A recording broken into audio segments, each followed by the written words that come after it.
it's been a minute since we've been here doing a podcast together. Yeah, 2024 was a long year. It was. Actually, take that back. 2024 went really quickly. that was, yeah. Okay, so of the quick year of 2024, what would you say from Criado's perspective was your biggest takeaway, some of the highlights? What would you say about that? 2024 for me within Criado made me realize where my strengths are.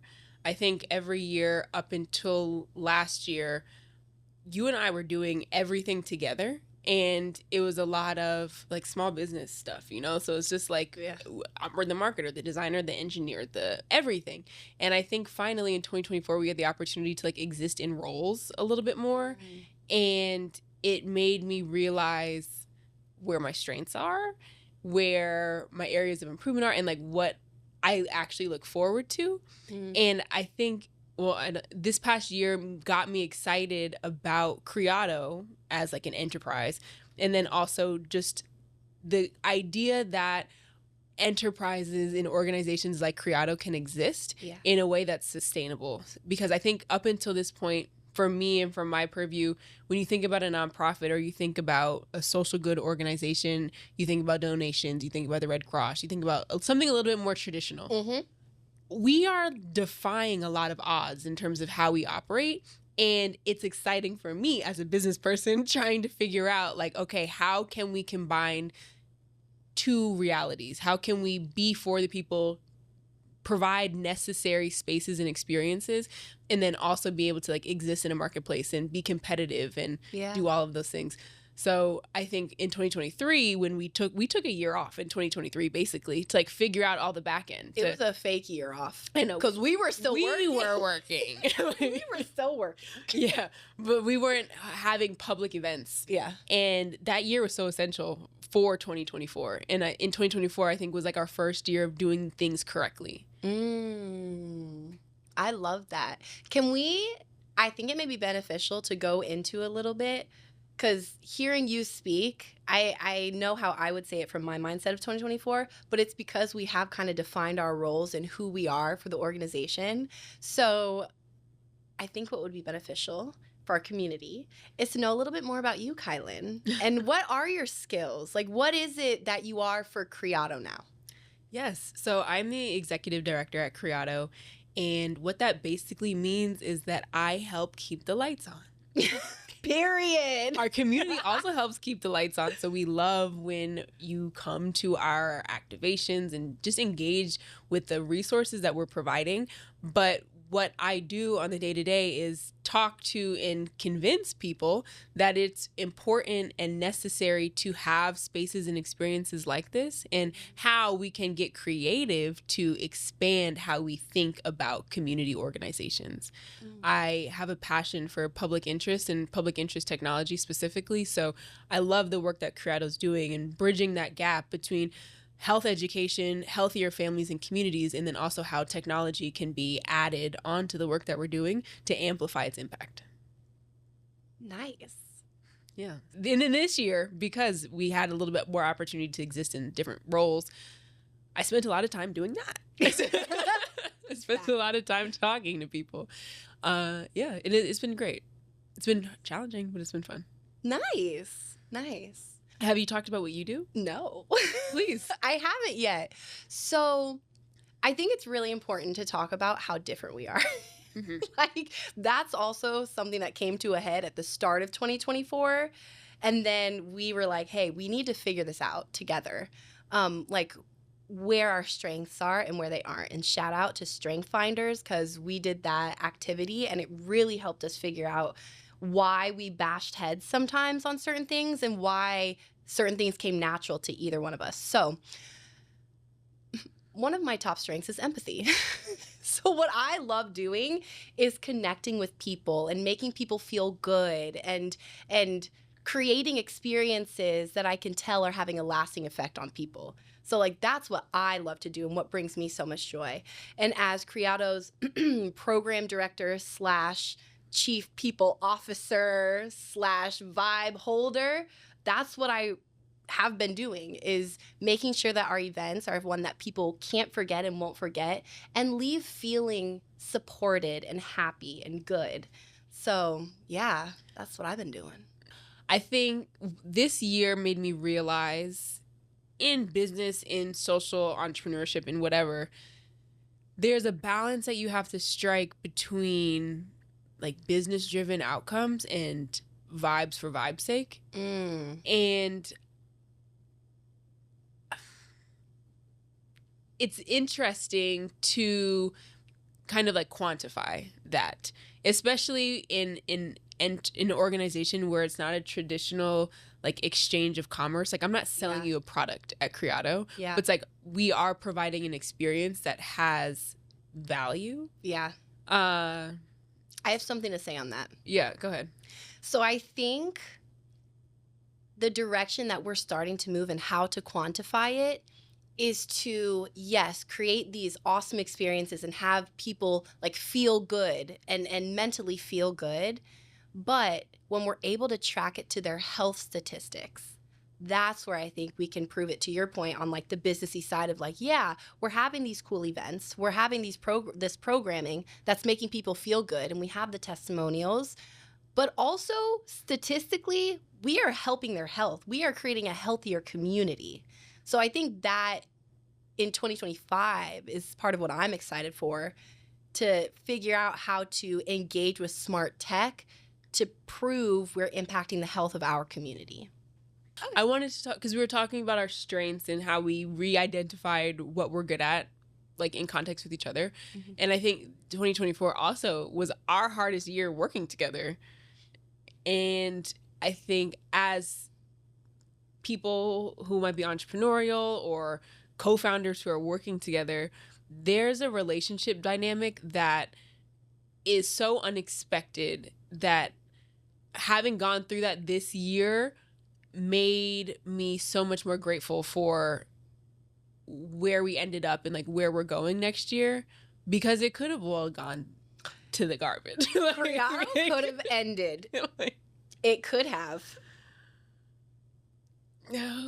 I agree. I think that that's a testament, honestly, to our friendship. And I don't know if you'll agree with this because I'm the feely girly, but I think for me, when times were getting so frustrating from the business side of things, they always say don't go into business with your friends. But with how strong we were as friends, and I think also with how much we truly care about what we're doing, there was no way we were going to let it just, and the end. Like, in my mind, yeah, I said it sometimes in my head, but realistically, I was never going to let that happen because I care too much about Criado and the work we're doing. Also, I just care too much about you, and I would never want us to fall out like that.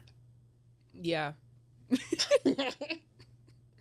Yeah, it was hard. It was really hard, though. Yeah. I think that was that actually was, in terms of our founder's journey, having a co-founder and navigating a co-founder relationship in a healthy and productive way has been the hardest part about entrepreneurship to me. I think going back to the Gallup strengths assessment, Tosi's one of her number one strengths being empathy, one of my number one strengths being strategic thinking. I can see the play. I saw the play 20 minutes ago. But then you have to communicate it with someone who has like equal buy-in. It was one of the hardest things I've ever had to do as an adult. And like you mentioned, caring about something so deeply that you don't want to just let it go, that added a whole nother layer. So advice for entrepreneurs out there, knowing that you will have to have hard conversations with your co-founder, whether or not they're close friends or colleagues, it's inevitable. So I think even having them early, like we could have tried to have these conversations early, but I think it was like in the moment things that were sparking in the moment feelings and it required a little bit more time and attention that happened in 2024. I think we're also high key continuing to learn and grow as Criado continues to learn and grow, specifically as entrepreneurs and adults, like adult women. And then also Criado is growing. So it's like personally we're growing, Criado is growing, entrepreneurially we're growing. That's like so much growth. And there's bound to be like hiccups in the road or things that don't work. The challenge for me is when all of those things were hiccuping together. That's what was tough. Because it was like, dang, my entrepreneurial stuff is hiccuping. Criado never really hiccuped, but it was so much of communication with you, and we were hiccuping. Right. It was one of the best pieces of feedback that I got this year externally was that everything still looked great. I'm like, Thank you. thanks. It's crumbling. Not crumbling. Oh my gosh. Yeah. But I think you're right. I think there's a point to sharing not just the fluffy and wonderful things about what we do. It is hard work, and it's hard work emotionally, physically, mentally. It put a strain on our friendship this year. And like I said, I'm really happy in where we are now, but we could talk about it now that we're out. Exactly. Of it. And then one thing too that I had to realize this year is we are doing so much work specifically for health, and in providing health education, I was entirely neglecting my personal health. Yeah. I was stressed. I am stressed. It's okay. Tired, like all of the things that we promote to not do. Yeah. I was taking on for like the sake of providing it to the community. And I do think this might not be like the best perspective, but I do think that that is a little bit of a give and take that has to happen. Like someone does have to bear the weight of the responsibility. And I'm not saying I do it exclusively, but that's why we have smartwatches that track our health. And when this medium stress, when it beeps that my heart rate is too high, I've had to just put those mechanisms in place to do better because my body was letting me know that this wasn't going to be sustainable for much longer. Yeah. I love that. So that's a tidbit about our founder story. Yeah. Yes. Do you want to move on to what you're excited for in 2025? You could start. Okay. One of the main things that I'm excited for in 2025 is our second 10-year goal is all around smart tech. And we haven't really been able to dive into that deeply because we've been creating the foundation for our programming and our internal operations and all that jazz. I think 2025 is a huge opportunity for us to dive into health tech and femtech and smart tech, establishing partnerships, educating through technology talks on like why do these numbers matter? How do you use it? How can you truly apply it to your real life? Like that's something that I'm super, super excited about. Yeah. I have two answers. Okay. I'm excited from the Criado programming perspective to see our first full year where we'll have all of our programs operating in some capacity. Body Talks, community classes, Coin Comfort, and like our partner programs. Oh, not you guys don't know about Coin Comfort yet. I'm also looking forward to navigating a entirely new landscape. 2025 will inevitably bring a very new system of operations, both like politically in our country and how businesses are operating, how some of our partners are choosing to navigate next year. Yeah. Or choosing to navigate this year. So I'm looking forward to our resilience and seeing how we navigate that space, because up until this point, I do think that I used to grow up with the saying, luck favors the prepared. We've been very prepared and we still are very prepared. So I think that's why I can say that I'm looking forward to it or I'm excited about it because things are going to change. And I think what comes out of the change that will inevitably happen, given the ecosystem, is going to bring about a stronger organization. I love that. I think we're also internally going to be changing in 2025. It's not just going to be me and Kai. We're growing. Being able to build a larger team is so exciting for me because I love people and I also love distribution of work. It's going to free up so much more time as like co-founders to to dig deeper into how to grow Criado to where we want it to be and where it could be. We're getting big. Yes.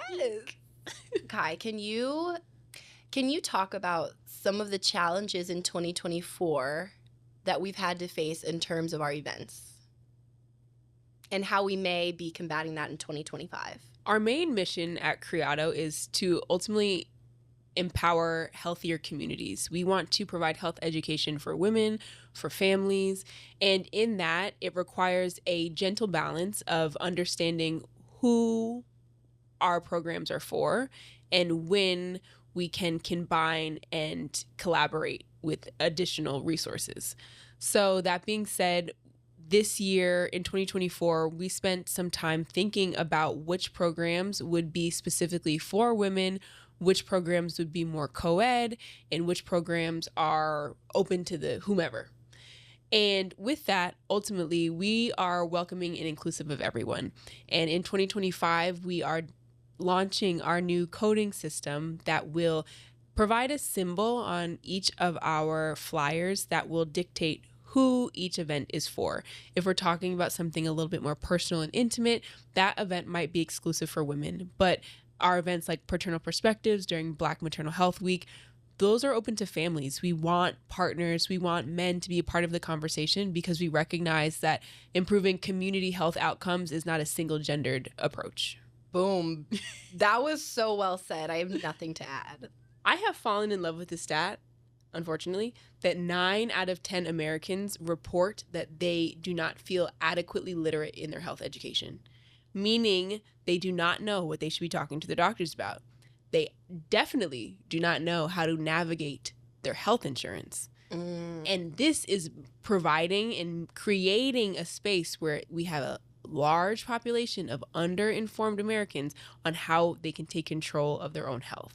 So integrating that stat into some of the work that we're doing at Criado has been very important to me, and continuing that conversation because it takes that community-based approach. It's not just women experiencing things. It's not just Black women experiencing things. A lot of people do not feel confident in navigating their own health experience. So how do we help them? We provide health education on a bi-weekly basis. Period. I think also there's a lot of research that shows we are in a health tech boom right now, which is a blessing and a curse. But on the blessing side of things, getting people more familiar with their own health numbers on a daily basis is actually helping their health literacy. So knowing your heart rate, some people are like, okay, so this number is normally this, but now it's this. They're able to actually tell when there's a difference and then feel it in their bodies too, to create that mind-body connection, which I think is really important. So I think another way is educating not just on the health aspect, but the health technology aspect as well. Yeah. I'll share a personal story. I started wearing a smartwatch when I was going through a lot of health-related issues due to stress. And it wasn't until I started wearing this more regularly that I realized that I have a naturally high heart rate. This is still ongoing. I haven't taken the steps yet to figure out and go to the correct doctors as to why, because it necessarily hasn't given me any issue.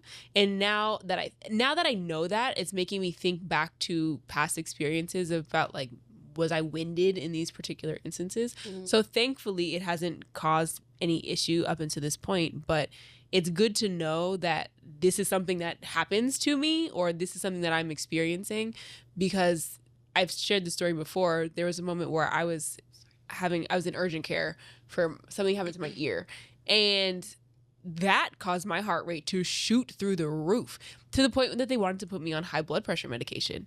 And it was because I was in such excruciating pain, but then also knowing that I already have a naturally high heart rate. That's information that I could have provided to my doctor that could have, I didn't go on this medication, but that could have stopped like a course of medication. Also with like heart rate variability, which is very important in determining stress, I noticed that mine is a little low. It should be much higher.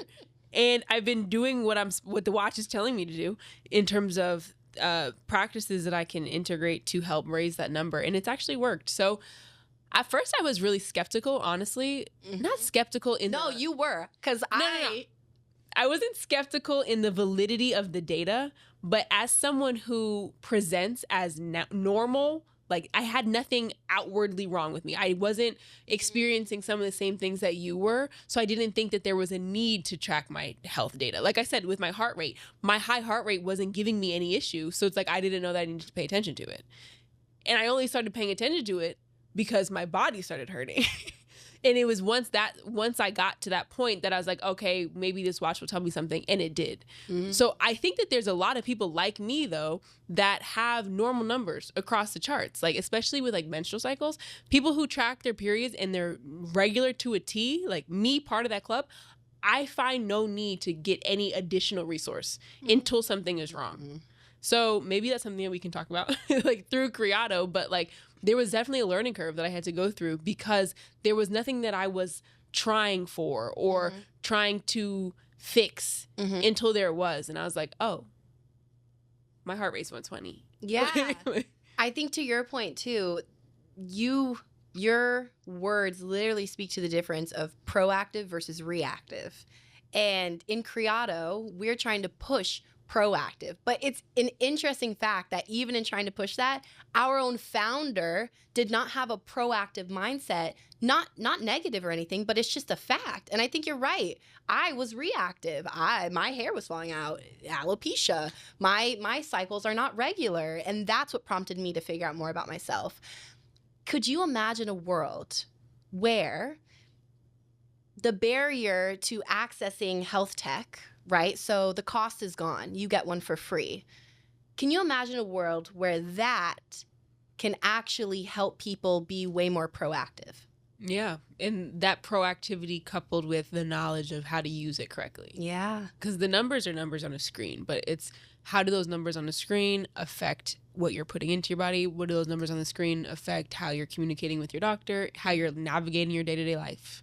I sleep way more because my watch tells me to. Yeah. And this is whatever. It's not embarrassing.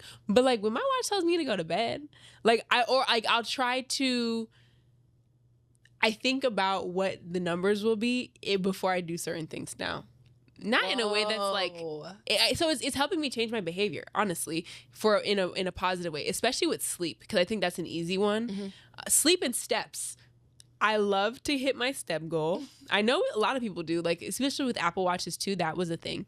But then with sleep, I like my watch to say that I got a good sleep score. Because when I don't get a good sleep score, I'm like, what are we going to do about this? Sorry, guys, I'm out of commission for the day. I didn't get a good sleep score. No, for real.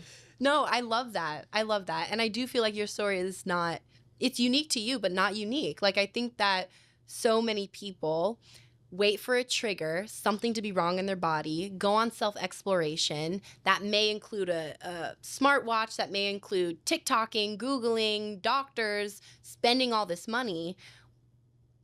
And I think our goal is to try to change the behavior of our community to be more proactive. Say, hey, it's cool to wear a watch. We can tell you what to do with it. You may not need it now, but you may be surprised on what it tells you if you actually start paying attention to it. Yes.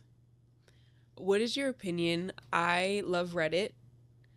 I think Alexis, Serena Williams' husband, I want him to be my mentor one day. So if you're watching this right now, founder to founder, we should connect. But I love Reddit, and I like, when I was thinking about what watch I wanted to get and all that things, I was looking on Reddit and listening to people's perspectives. And there was one thread that I was reading that was talking about, are we as humans are we as Americans so disconnected from our bodies that we need a device to tell us how to feel? I have thoughts on this. Please. Yes. Period. I think specifically as Americans, yes. We are in a society of burnout culture. It is trendy to work till 2 a.m. especially in Atlanta, we're entrepreneurs, we're moving, we're going. And you having your feedback loop of success coming from your product versus how you feel, I think is a very American mindset. And I think that causes, capitalism. I think that causes a disconnect between our mind and our body naturally, because now we're telling our body to just be quiet for a second so our mind can work and get this done. Like, I know you're tired, but let me get an energy drink to just power through because I need to study, because I need to get this deliverable done. And so I think that naturally, yes, we do need help to find and reconnect that, our mind, our body, and having smart tech to do that, I think, is a tool that is necessary. Interesting. What do you think? I appreciate what you said. And I agree with like it from the most part. I think my ego / like defensiveness is like, I'm not disconnected from my body. But I also recognize the environment that requires that disconnection. Yeah. So I think that's something too that myself and a lot of people probably would agree, that you think that you're like listening to your mind is listening to your body. But like from what you were just saying, no, it's not. Like if you're saying, oh, you're tired, but I can power through, I think a lot of people would say like, oh, thank you, body, for like getting me through, rather than saying my body told me I was tired 3 hours ago. Yep. So I get what you're saying, and I also recognize that I'm like my whatever jaded perspective of like output. I do think I'm an outputter. So it's like I in that, to answer your question directly, I would agree that we are disconnected. Yeah. That was a good question. This is a tangent and doesn't need to be edited. But I was at Art Basel last weekend in Miami, and on Reddit and LinkedIn, I love reading and I love listening to people's perspectives or getting people's perspectives. I forget what company. It was either Kohler or Bear have released their new line of ice baths and saunas. And so I was at Art Basel and Design Miami, and the wellness feature was a part of Design Miami, and it was so fascinating to me. I love when I can see my interests exist on a global scale in a way that's like not commercial in like the commerce capitalist perspective, but like it was just really nice to see an artisan ice bath. And we're talking about wellness at Design Miami. Yeah. Like, that was just really cool. And the only reason why I knew to look for it is because I was looking on LinkedIn, and some gentleman was talking about, he's in the wellness space and he helps wellnesspreneurs do whatever they got to do. And he was like providing commentary on like, is this the next wave of health and wellness? Are we going the more fine arts, refined way? Ultimately, like, I'm saying this because this is, in my opinion, actually a problematic conversation. Okay. Because wellness in general is extremely Western, it's extremely colonial, and it has entirely removed a lot of indigenous and Eastern, whatever, native practices from its operations. Yeah. So I don't want to preface this, or I do want to preface this by saying that I recognize the privilege of this conversation. Yeah. And I still feel like I can have a conversation about talking about, can we start making wellness fine arts? I don't, like, that's, I'm not saying I agree, but I wanted your opinion. I think I need a little bit more information. Would you spend $13,000 on a designer ice bath? Tosi today, who is currently getting her MPH at MRAM student, no. Financially, I can't swing that. But in an ideal world, yeah. In an ideal world, yes. This reminds me, I love HGTV, and they have this Design Star show, but they had this superstar couple. They were competing against other experts, and they designed a house with a wellness spa in it. And they were talking about how this is a huge boom. People are creating rooms in their houses with ice baths and saunas, and how this would actually be a plus as a selling point for a certain demographic of buyers. So I think, to answer your question, in the scope of this conversation, yeah, I think that is the future of where we're going. People are now excited to spend money about their well-being and longevity. And I think there's a certain group of people that would say, I have a designer XYZ bath. Mm-hmm. Yeah. Yeah, it's an interesting topic. Longevity, the longevity industry is fascinating. Yeah. And have you seen, it's a TikTok, and it was or I think she was a comedian or something, talking about she's talking about like yoga, and she's like, the West has discovered yoga. Yeah. And she's like, if you are wearing $100 leggings, stressed on your way to yoga, yes, you're not doing yoga properly. Yes. So I think that this conversation falls into that bucket. Yeah. We have bleached health and wellness so much to the point where it is rather sterile, rather isolationist, rather colonial. Do I think that's wrong? No, especially when there are organizations like Criado making it more acceptable, not more acceptable, more approachable to a wider audience. Accessible, yes. Accessible and approachable. So yeah, it was just an interesting topic because I agree. There's been like the commodification of health and wellness, and it's like a little gross. Yeah. But I'm happy with like where I sit on the spectrum. Yeah, yeah. In my global health class, we had this conversation about health being a human right. And what that means for those who agree and who do not agree. Like we're forced to look at both sides of things. If we say health is a human right, whose responsibility is it to upkeep that? Right? So would that equal universal health care, or does that equal everyone has access to a sauna? Like it's not a community park, it's a community sauna. Right. And so I think that question is so fascinating to me, but my brain is also thinking about the back end of how to actualize this. Me being the co-founder of Criado, I believe health is a human right, and that's why we don't charge for our events. We make it accessible to all so anyone can come. However, there's still barriers there. Transportation is another barrier. Location. We can't be in more, like, digitally, yes, but yeah, we're in Atlanta. Exactly. No, exactly. And specifically, we're in a city. What about the rural communities who need this stuff? So I think personally, my work with Criado shows that I do believe that health and wellness is like a human right, and I'm trying to create access to that. Unfortunately, our healthcare system right now is in the marketplace versus out of the marketplace. So when health is in the marketplace, the world is not telling you that health is a human right, because you can buy higher levels, lower levels. There's certain stuff that you can't even access if you don't have the money for. So I think what the world is telling us versus what I believe, and then the actuality, how to make health a human right, makes my brain explode. Yeah.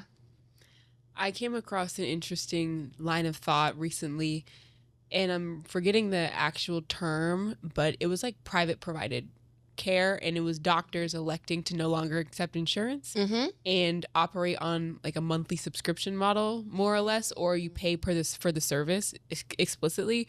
But for those that were operating on the monthly subscription model, it was you pay roughly, let's say, $125 a month, but your doctor can sit with you for an hour and discuss your goals, where you'd like to go, what you're looking to do within this particular area of your health. And I found that fascinating, because I think when more doctors like follow that system, it provides opportunity for investors, community organizations, whatever, to support the people who need that care, rather than the traditional insurance perspective, where you're just trying to provide affordable health care or affordable health insurance and expensive health care. Like, that doesn't make any sense to me. I'm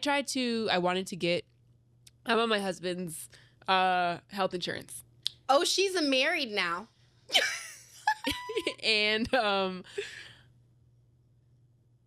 I wanted to see what it would look like to get another like supplemental health insurance. Yes. And because I want an HSA account again. Yeah. I had one back in the day, and I want another one, and he can get one through his health. Whatever. I wanted to. But like, the way that it is set up is so ridiculous. Yeah. We would have to meet almost $8,000 in deductible before we got coverage for, like, we would have For to your pay out of secondary. pocket. Yes.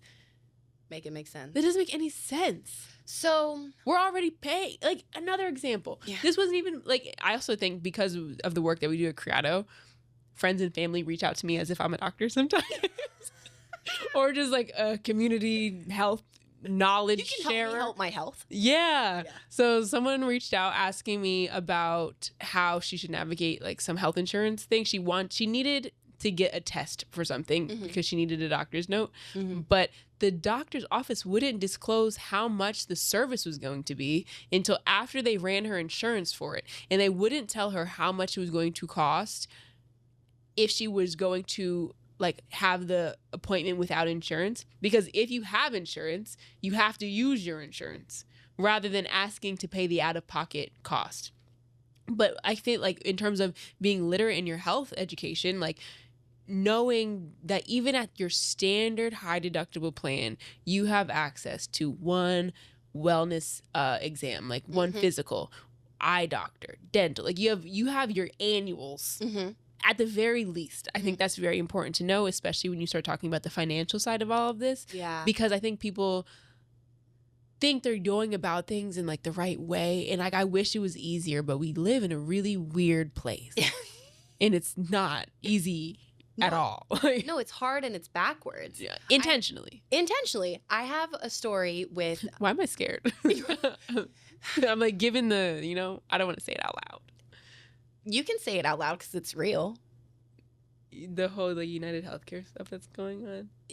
I know, but a woman just got arrested for saying what was written to a operator on the phone. They came to her house and arrested her. Okay, so don't say it. Exactly. Never mind. But I do have a story on like how everything is backwards and intentionally difficult. So my sister is studying to be a doctor, a dentist. And she was telling me that high key, these dentists are at the will of what insurance tells them that they can do for their providers. Yeah. Silver and fillings versus white ones. Like, even though they have mercury in them. And even the amount of care that they can receive given a certain condition. So if the doctor marks that they have this condition, insurance is like, we'll only cover the cleanings 2 times a year. Whereas her professional judgment would say, no, I actually think they should get cleanings 4 times a year, quarterly, but insurance won't pay for it. So it's just, it makes me so frustrated because if you think about who is actually pulling the levers and dictating the health of our community, it's not the doctors who spend hella money and hella time learning what could make people better. It's not the people telling you what they need to make people better. It's it's insurance, the payers, and ultimately the economy. The shareholders in the sky. Yes. It's crazy to me. Like, how can you tell a doctor, I know that you've studied for this, and I know that you recommend that your patient should get seen, cleaned, XYZ medication 4 times a year, but we're only going to cover it 2 times. Yeah, that's like, have you saw the news about the anesthesia with Blue Cross Blue Shield? No, tell me. Blue Cross Blue Shield said that they were going to enact a policy where they were going to set the standard rate of anesthesia for any common list of surgeries. So let's say you need to get your appendix removed. Appendix removal typically takes 2 hours, so you'll require 2 hours of anesthesia. Okay. If something were to happen in your surgery that required additional anesthesia because the surgery went on longer, Blue Cross Blue Shield says that they are not going to cover that supplemental anesthesia that was needed for your complicated surgery. Insert coin. After the United Healthcare stuff, they removed, they said that they put a pause on whether that bill will go through or not. That policy. Isn't that hilarious? No! That's like I'm not laughing sarcastically hilarious. Like, it's exhausting. Yeah. This even adds into, I think, the state of mental health that our nation is in right now. It's terrifying. We are in a loneliness epidemic. We are in a mental health epidemic and crises. And you don't know where to turn. It like what sparked this whole, I don't even know, sparked whatever. What I was talking about before about my heart rate being high because of my ear, at that time, I was self-employed. I didn't have insurance. And I was like skirting the radar. I was like, I don't need it. I'm healthy until my eardrum exploded and I needed to go to the doctor. And I'm on the phone, and it was after open enrollment. I'm on the phone with Georgia Health Marketplace, like in tears. Yeah. Because I needed to go to the doctor and nobody would tell me how much it would cost. Yeah. And I think, bringing it back a little bit to Criado, I think that is why community is so important. To know that you are not going through this stuff alone, and there is a space. This doesn't mean you have to call someone that you met at Criado and tell them that your ear busted and like you're crying on the phone. I'm not saying that, but I'm saying having an avenue for people to connect, for people to talk about health, which is a stressful conversation if we're being honest, to have a space where people can do it with no judgment, with experts at your own disposal. I truly believe what we're creating is magic. And I think that there's a gap for that, specifically the community aspect of it. So go Criado. Yeah. .org. That leads me to my last question, because I think that we have fallen in love, although we love Criado in its entirety. I do think that we love, if we had to pick our favorite part, I think we would choose two different things. Ooh. I think you would choose community. Okay. As you just talked about, like your favorite part of it is the community aspect that we're building. What are all the different parts? What are my choices? So my favorite part is like the resource repository. Like I love being able, like I said before, I love reading Reddit threads. So it's like, I like that we have subject matter experts who are equipped in a particular topic that can come and answer the direct questions of the people who are there. That's my favorite part. And I'm looking forward to in 2025 and the years going forward where that is created in a digital offering, in a digital marketplace where you can get and exchange this information, not behind a paywall. Yeah. That's my favorite part. I love the knowledge that we're sharing and exchanging. Yeah. To your point too, not only is it not behind a paywall, but it's culturally competent. It's relevant, and it's not medical jargon and a whole lot of big words and confusing. It's very, this is what's happening to me. Can you help? Mm-hmm. Or this is what I'd like to, this is the type of 50-year-old I would like to be. This is the type of 80-year-old I would like to be. What can I do now at 32 to help me get there? What can I do now at 28 to help me get there? Yes. Yeah, I love that. I see what you're saying though. Yeah. Community is for me. I am an extrovert though, so I think that kind of adds into it. To your point earlier on how running this organization is sometimes weird because you can't benefit all the way from it, I do find that when I'm running an event, I don't really get the benefits as much as if I were a community member going to the event. But having people gathered makes me happy. I think community and FaceTime, physical FaceTime is a lost art in our world with the way we're going digitally and everything's virtual, and the time, like everyone's time is spread so thin. So I think it's really, really special when people come together in a room, phones are away, and we're just connecting and talking. So you're right. I think that is my favorite part.